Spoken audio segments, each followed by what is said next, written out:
You just sent a photo to a friend on the other side of the planet. It arrived in under a second. Quick question. Where did it go? And don't say the cloud. That's not an answer. That's a sticker on a laptop. Because here's the thing nobody tells you. The cloud is real. It's just not a cloud. It's a building. Several actually. Full of computers, none of which are yours. So let's find out where your stuff actually lives and how it gets there. You use the internet roughly every waking minute. You have no idea where it physically is. That's a little strange. It feels like magic. It's not. It's plumbing. Very fast, very expensive plumbing. And once you see the pipes, you can't unsee them. Start with the cloud. When you save a file to the cloud, it doesn't float anywhere. It goes to a data center, a warehouse, usually somewhere with cheap electricity and cold weather. Inside, rows of computers called servers.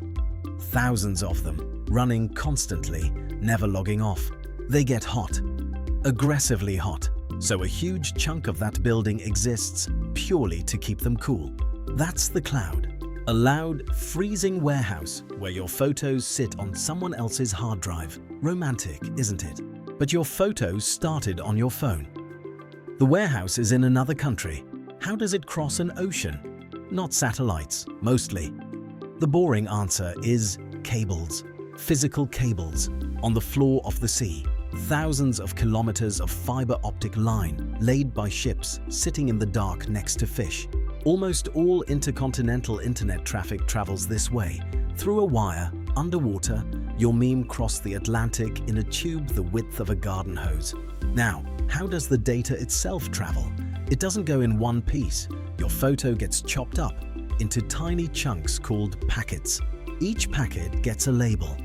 Where it came from, where it's going, and which piece of the puzzle it is. They don't even travel together. They scatter.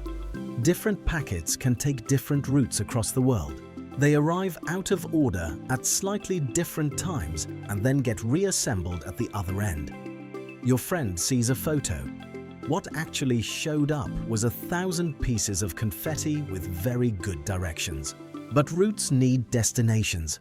Computers don't speak in website names. They speak in numbers, IP addresses. You type a name. Your computer has no idea what that is. It needs the number. So it asks a system called DNS. Think of it as the phone book of the internet. You ask for the name. DNS hands back the number. The request goes out. The data comes home. All of this, the lookup, the routing, the ocean crossing, the reassembly, happens before you finish blinking. And the reason it's that fast, the data is moving through that fiber as pulses of light.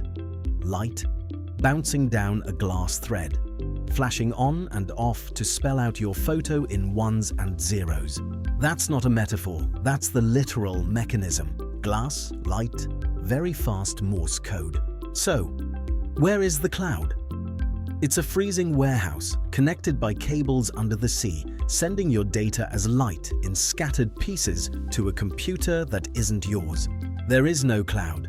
It's just someone else's computer in a building with a very large electricity bill. The magic was always plumbing. You just couldn't see the pipes. If your meme is light in an undersea tube, rewired your brain a little, subscribe. We take the things you use every day and explain how they actually work properly. See you in the next one.